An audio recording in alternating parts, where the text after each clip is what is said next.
안녕하세요. 오늘은 제3부 경영관리론의 마지막 장, 10장인 회계관리에 대해서 공부해 보도록 하겠습니다.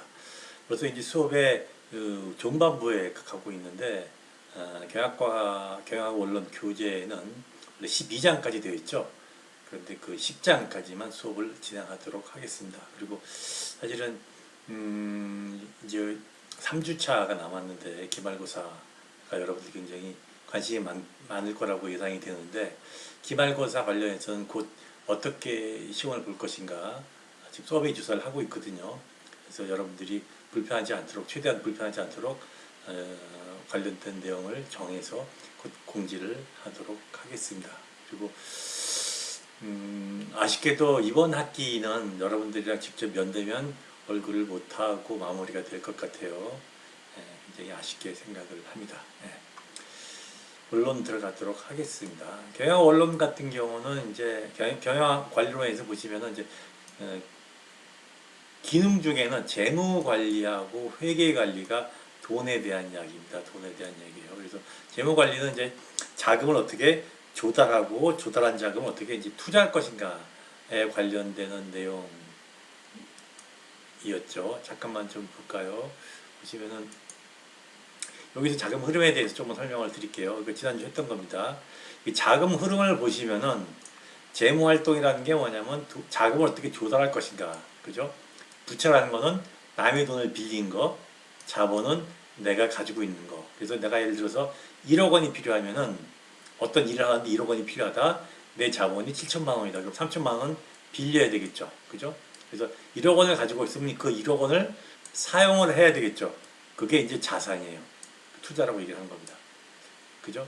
그래서 이 자산을 가지고 영업 활동을 하게 되면은 손익계산서를 우리가 찾을 수가 있습니다. 그래서 크게 자금 흐름이 자금을 어떻게 조달할 것인가, 조달한 자금을 어떻게 사용할 것인가, 사용한 자산을 통해서 어떻게 영업할 것인가, 이렇게 세 단계로 나뉘어지는데, 지금 이 부분을 우리가 재무상태표라고 얘기하고, 이 부분을 우리가 뭐죠? 손익계산서라고 얘기해서, 이게 가장 중요한 뭐죠? 그 재무제표 중에 하나다. 그 회계를 할 때 가장 중요한 것들 중에 개념 중에 하나다. 그렇게 여러분들이 이해를 하시면 될 것 같습니다.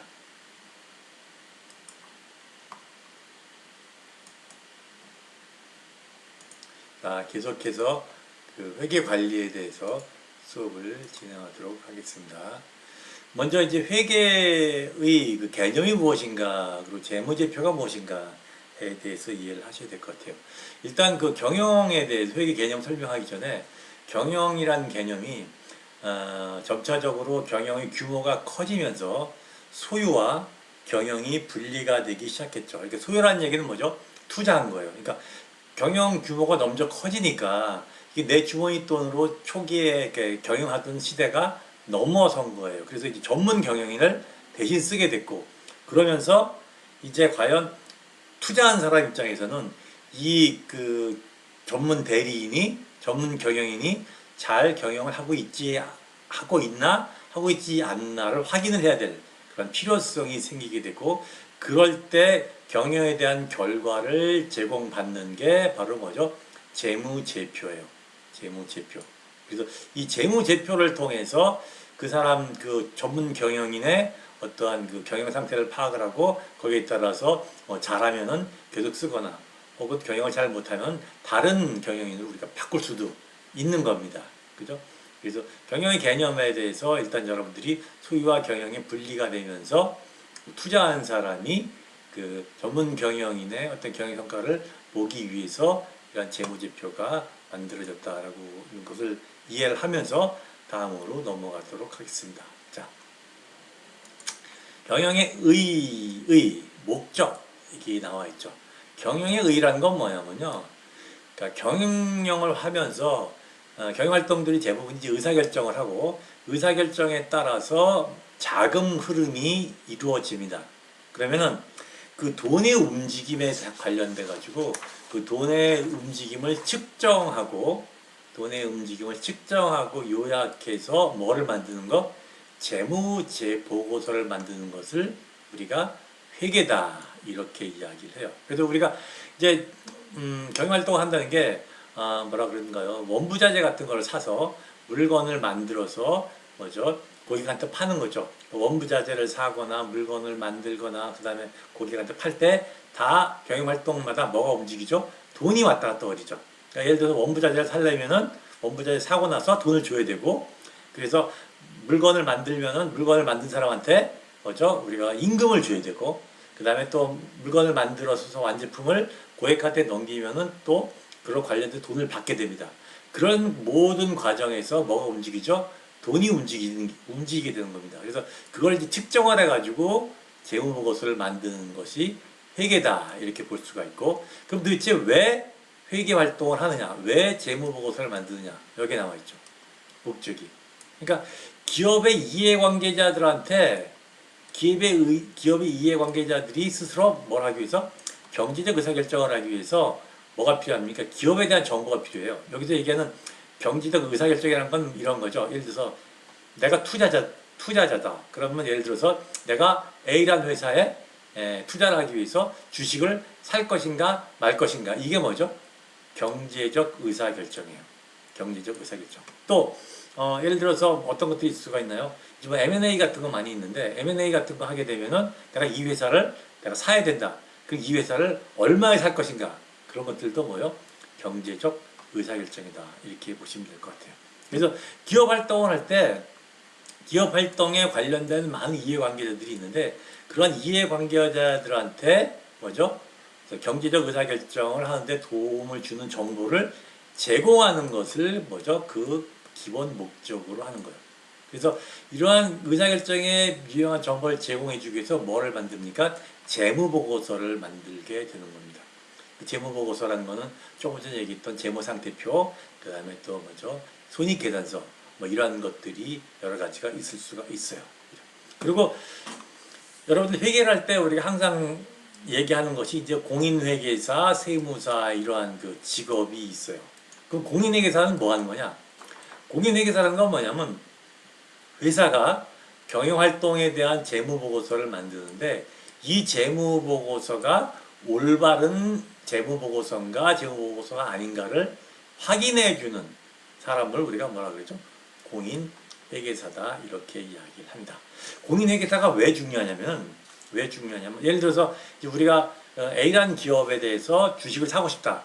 그럴 때 어떻게 돼요? 이 기업이 앞으로 장래성이 있는가 없는가 확인을 해야 될 거 아니에요. 그 확인을 뭘 보고 해요? 재무보고서를 보고 하는 거예요. 재무보고서를 딱 봤더니 경영활동도 좋고 그다음에 수익도 많이 난다. 그럼 어떻게 되죠? 이 회사에 우리가 투자를 할 수가 있겠죠. 그죠? 그런데 문제는 뭐냐?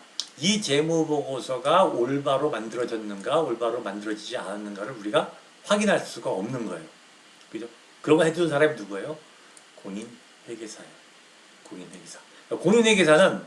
공인회계사는 이러한 기업에서 만든 재무보고서가 올바르게 만들어졌다, 만들어지지 않았다를 확인해주는 그러한 사람을 우리가 공인회계사라고 얘기하고, 그러한 일을 하는 것을 우리가 회계감사다, 이렇게 이야기를 합니다. 그죠?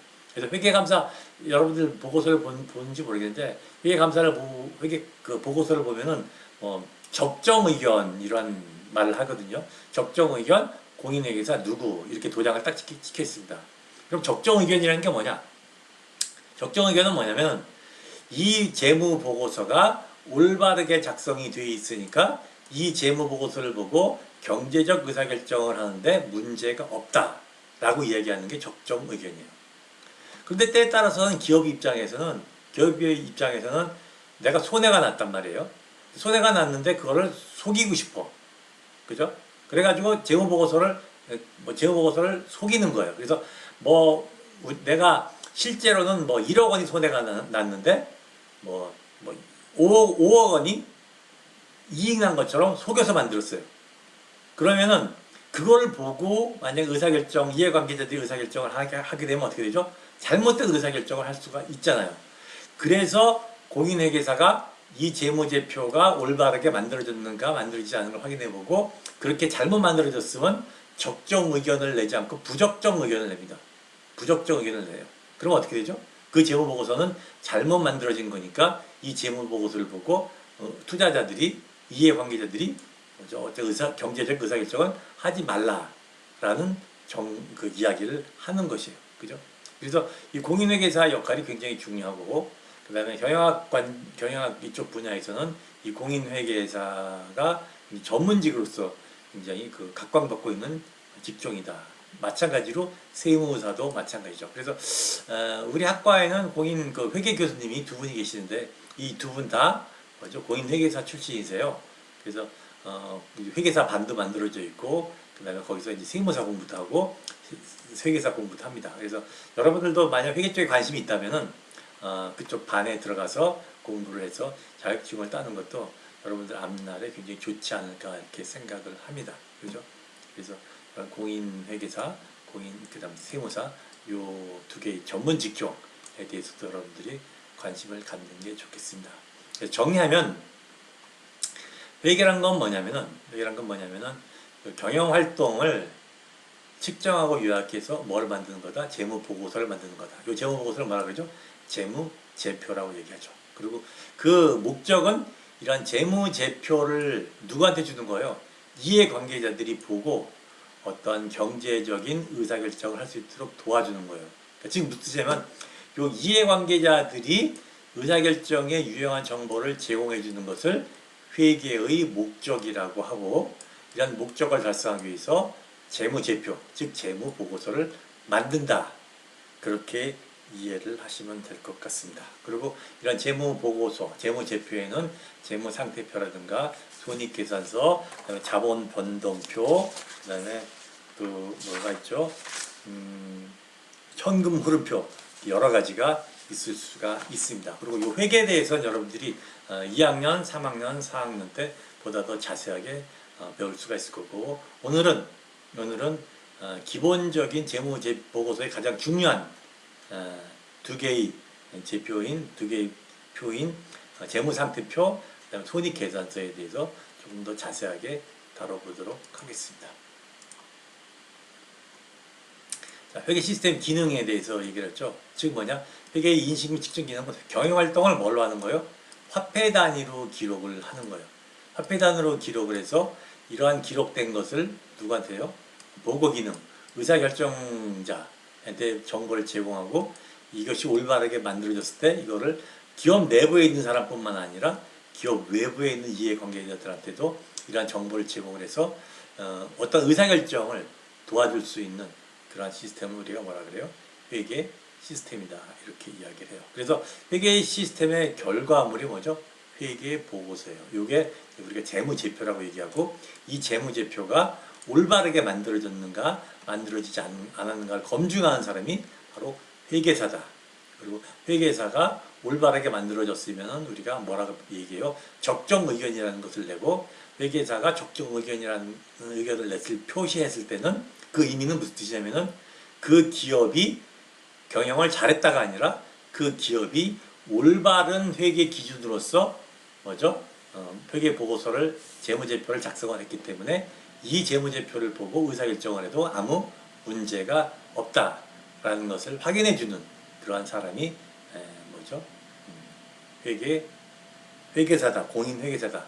그렇게 여러분들이 이해하시면 될 것 같습니다. 자, 회계를 만들 때 기본 원칙이 있어요. 아까 제가 얘기했죠? 공인회계사가 하는 일이 이 회계보고서가 기본 원칙에 맞게 만들어졌는가 만들어지지 않는가를 확인하는 거라고 했죠. 그 기본 원칙이 여기서 이제 세 가지를 얘기하고 있습니다. 하나는 역사원가주의예요. 역사원가주의는 뭐냐면요, 그 회계장부상에 그 자산을 취득한 그 원가를 쓴다는 얘기. 그러니까 취득 원가가 곧 뭐요? 장부 가격이라는 얘기. 이거 무슨 뜻이냐면, 내가 어떤 건물을 5년 전에 뭐 1,000만 원에 구입을 했다. 근데 지금은 그 가격이 올라서 그 땅이 예를 들어서 5천만 원이 됐다. 그래도 그 자산의 가격은 현재 시가인 5천만 원이 아니라 얼마다? 1,000만 원이라는 얘기예요. 그게 이제 역사 원가주의입니다. 취득 원가가 곧 장부 가격이라는 얘기죠. 그 다음에 이제 비용과 수익의 원칙에서 보면은 뭐를 쓰죠? 실현주의를 쓴다는 얘기예요. 현금주의가 아닌 발생주의 관점에서 우리가 비용을 측정한다는 얘기예요. 돈을 측정한다는 얘기예요. 이건 무슨 뜻이냐면 좀 말이 어렵죠. 현금주의라는 말과 발생주의라는 말을 이해를 하셔야 돼요. 현금주의는 뭐냐면요, 돈이 나가고 들어가는 거를 얘기하는 거예요. 돈이 나가고 들어가는 거. 그다음에 발생주의는 판매 시점에 수익으로 잡는 거예요. 자, 한번 예를 들어 볼게요. 내가 어떤 물건을 팔았어요. 어떤 물건을 팔았습니다. 그랬는데 아직 돈을 받진 않았어요. 그럴 수 있죠? 외상으로 준 거예요. 그럴 때 현금주의 입장에서는 돈이 들어오지 않았으니까 판매로 우리가 잡질 않습니다. 수익으로 잡지 않아요. 근데 발생주의에서는 비록 돈은 안 들어왔지만 어떻게 되죠? 판매가 됐으니까 돈이 안 들어와도 우리가 예를 들어서 1,000만 원짜리를 팔았다. 그럼 1,000만 원 수익으로 잡는다라는 뜻이에요. 그러니까 현금주의하고 발생주의는 어떤 차이가 있냐면, 현금주의 같은 경우는 현금 흐름을 중심으로 해서 우리가 비용과 수익을 인식을 하고, 발생주의는 현금이 움직이지 않았더라도 판매가 일어난 시점에 우리가 수익과 비용으로서 계산을 한다는 얘기예요. 그래서 왜 우리 그런 개념 있죠? 예를 들어서 미수금이라는 게 뭐예요? 물건을 팔았는데 돈 받지 않은 거, 그죠? 그런 건 미수금이고, 미지급금, 원부자한테 샀는데 돈을 아직 주지 않은 거, 그런 그 미수금, 미지급금이라는 개념이 현금주의에는 없어요. 현금주의는 없어요. 왜냐면 그거는 돈이 움직이지 않은 상태니까, 그죠? 그리고 발생주의에는 있다라는 얘기예요. 그래서 실현주의라는 게 그 발생주의를 발전시킨 거기 때문에, 실현주의도 뭐예요? 여기서 실현이라는 얘기가 판매 시점에서 돈이 움직이지 않더라도 뭐죠? 비용과 수익으로 인식을 한다는 얘기예요. 그죠? 조금 복잡하죠? 조금 복잡합니다. 그죠? 그렇게 이해를 하시면 될 것 같아요. 근데 완전 공시 원칙이란 건 뭐예요? 기업에서 일어나는 모든 중요한 경제적인 사건은 반드시 뭘 해야 된다? 공시를 해야 된다. 그렇게 이해를 하시면 될 것 같아요. 그래서 그런 세 개의 기본 원칙에 따라서 뭐가 만들어진다? 재무제표가 만들어진다. 그렇게 보시면 될 것 같습니다. 자, 그래서 그런 원칙에 따라서 재무보고서, 재무제표를 만들죠. 그죠? 그 재무제표에는 여러 가지 종류가 있거든요. 재무상태표, 손익계산서, 자본 변동표, 죄송합니다. 현금 흐름표 등이 있어요. 근데 우리 1학년 때는 경영 원론이기 때문에 가장 중요한 재무상태표, 손익계산서 이 두 가지에 대해서 여러분들한테 설명을 해드리도록 하겠습니다. 그래서 재무제표에 대한 정의가 나오고 있죠. 재무제표에 대한 정의는 기업의 경영활동을 일반적으로 인정된 회계원칙, 아까 회계원칙 세 가지에 대해서 설명했었죠. 이런 것들이요. 역사원가주의, 수용과 비익의 인식을 할 때 실현주의를 쓴다. 완전 공시 원칙. 이러한 원칙에 따라서 작성을 하는 거죠. 이러한 원칙에 따라서 만든 재무보고서를 우리가 뭐라 그런다?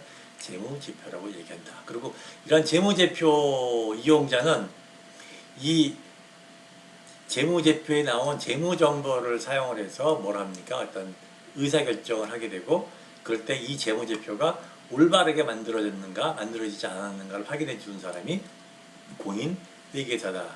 그렇게 볼 수가 있습니다. 그리고 이러한 재무제표의 종류에는 재무상태표, 손익계산서, 자본변동표, 현금흐름표 등이 있다는 얘기예요.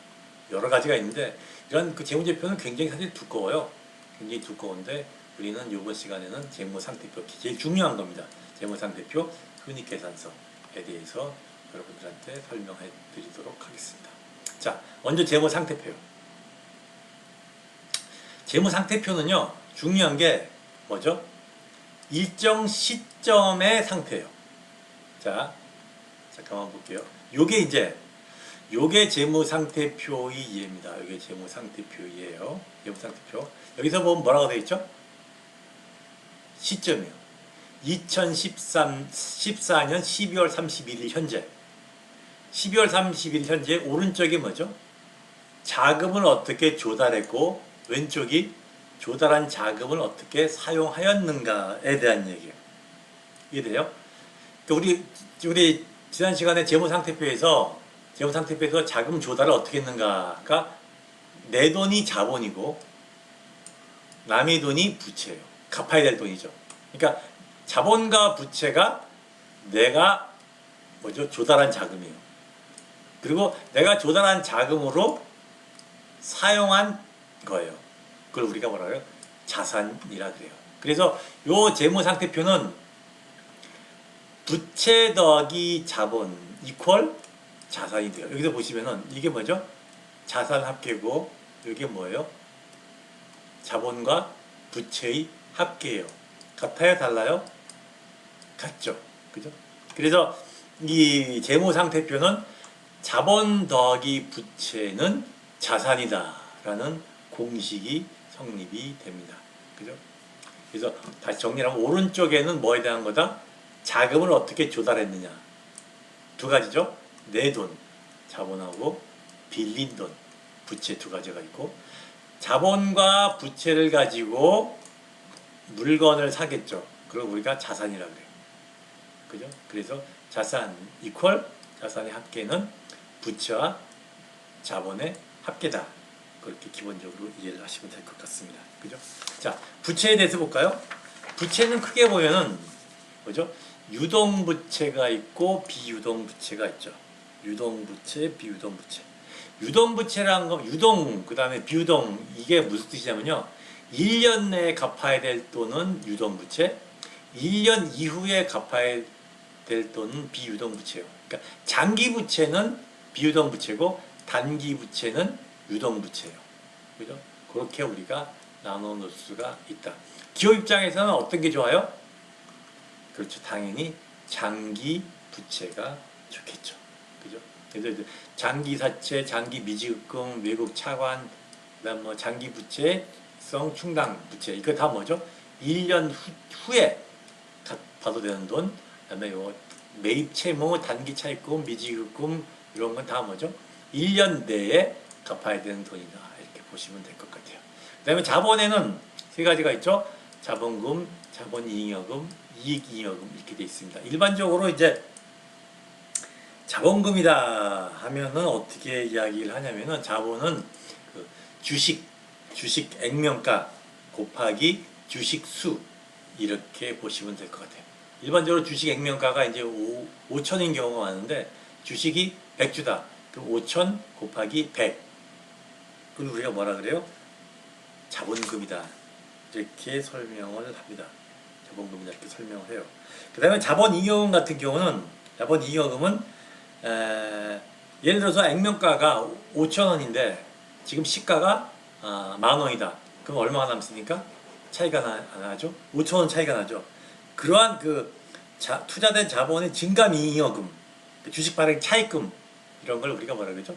자본잉여금이다 이렇게 하고 이익잉여금 같은 경우는 이익잉여금은 우리가 이제 일을 해서 이익이 나면 그 이익을 투자자들한테 다시 분배를 해줘야 되거든요. 그죠? 분배를 해줘야 되는데 예를 들어서 이익을 다 분배를 해주게 되면 나중에 투자를 못하게 될 거 아니에요. 그래서 일부 금액은 우리가 사내에 이렇게 보유하게 됩니다. 그런 걸 우리가 뭐라 그래요? 이익잉여금이다 이렇게 얘기를 해요. 그래서 이제 자본금 더하기 이익잉여금 더하기 자본잉여금이 결국 자본의 합계다 이렇게 보시면 될 것 같습니다. 그 다음에 자산 같은 경우는 유동자산, 비유동자산 있죠. 유동자산, 비유동자산. 유동자산 같은 경우는 1년 내에 현금화 시킬 수 있는 자산을 유동자산이라고 보고 비유동자산은 1년 이후에 그러니까 1년 내에 현금화 시키기 어려운 자산을 우리가 비유동자산이다 이렇게 이야기를 해요. 종류는 뭐죠? 투자자산, 유형자산, 무형자산 이런 것들이 뭐죠? 비유동자산이고 당좌자산, 재고자산 이런 건 1년 내에 현금화 시킬 수가 있으니까 유동자산이다 이렇게 보시면 될 것 같아요. 그래서 정리하면 어떻게 되죠? 재무상태표는 특정 시점에 중요합니다. 특정 시점에 자금을 어떻게 조달했고 조달한 자금을 어떻게 사용하였느냐를 보여주는 표를 재무상태표다 이렇게 이야기를 합니다. 거기에 대해서는 우리가 여기에 이제 나와 있죠. 여기서 재무상태표 좀 자세하게 설명을 하고 있죠. 그 자산은 뭐라 그랬어요? 아까 조달된 자금을 어떻게 사용하였느냐, 그죠? 유동자산, 고정자산, 비유동자산 이렇게 볼 수가 있죠. 유동자산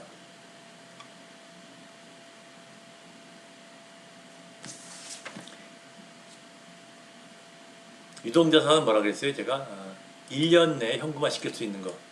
비유동자산은 1년 내에 현금화 시키기 어려운 거. 크게 두 가지를 보시면 될 것 같아요. 그죠?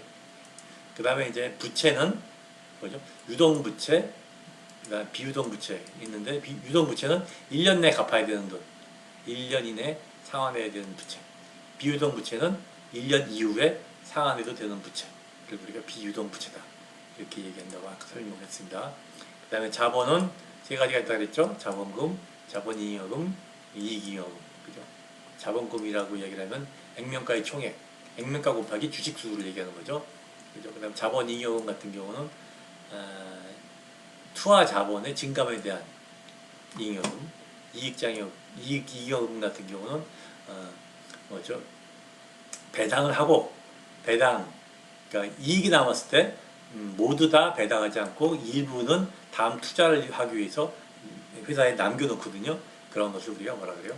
이익잉여금이다 이렇게 얘기를 하고 자본금하고 자본잉여금, 이익잉여금 합계를 우리가 뭐라 그럽니까? 자본이다 이렇게 이야기를 하죠.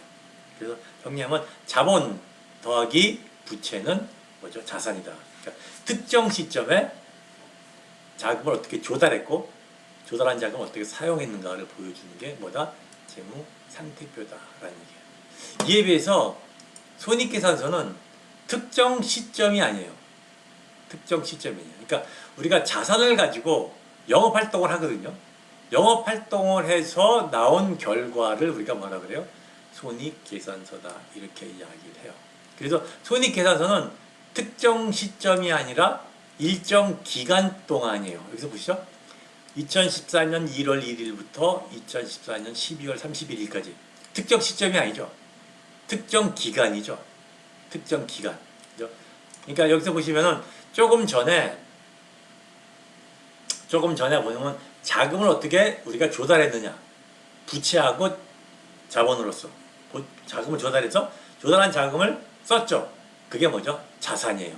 그렇게 나타나는 게 재무상태표고 그 자산을 가지고 1년 동안 영업을 한 거예요. 1년 동안 영업을 해서 나온 게 손익계산서예요. 손익계산서. 손익계산서는 이렇게 여러 가지 종류가 있는데 여기서 보시면은 매출액, 매출원가, 매출총이익, 판매비와 관리비, 영업이익, 영업외 수익, 그다음에 영업외 비용, 그다음에 뭐죠? 법인세 차감, 법인세 재비용해서 결국 당기순이익 이렇게 나와 있는데 여러분 손익계산서에서 제일 중요한 거는 요거 세 가지예요. 매출총이익, 영업이익, 제일 마지막에 당기순이익에 대해서 여러분들이 이해를 하셔야 돼요. 자, 매출총이익은 뭐냐면요. 매출액 빼기 매출원가예요. 매출액이란 건 뭐죠? 판매된 총 금액이고 매출원가는 그 물건에 대한 원가예요. 예를 들어서 어떤 물건을 만드는데 예를 들어서 원가가 원부자재 가격이에요. 예를 들어 10,000원짜리를 만드는데 원가가 뭐 예를 들어 8,000원 들었다. 그럼 8,000원이 매출 원가가 되는 거예요. 그래서 매출총이익은 매출액에서 매출 원가를 뺀 것을 우리가 뭐라고 해요? 매출총이익이다 얘기해요. 그런데 그거 외에 어떤 비용이 더 들어가냐면요. 영업비용이 들어가요. 영업비용은 뭐냐면 우리가 그 물건을 팔기 위해서 광고도 해야 되고 또 영업사원들이 나가서 판매도 해야 되고 판촉활동도 해야 되고 그죠? 그래서 영업에 대한 비용이 들어가는데 영업에 대한 비용을 뺀 것을 그러니까 매출총이익에서 영업에 대한 비용을 뺀 것을 영업외이익이다 혹은 영업이익이다 이렇게 이야기를 해요. 영업이익.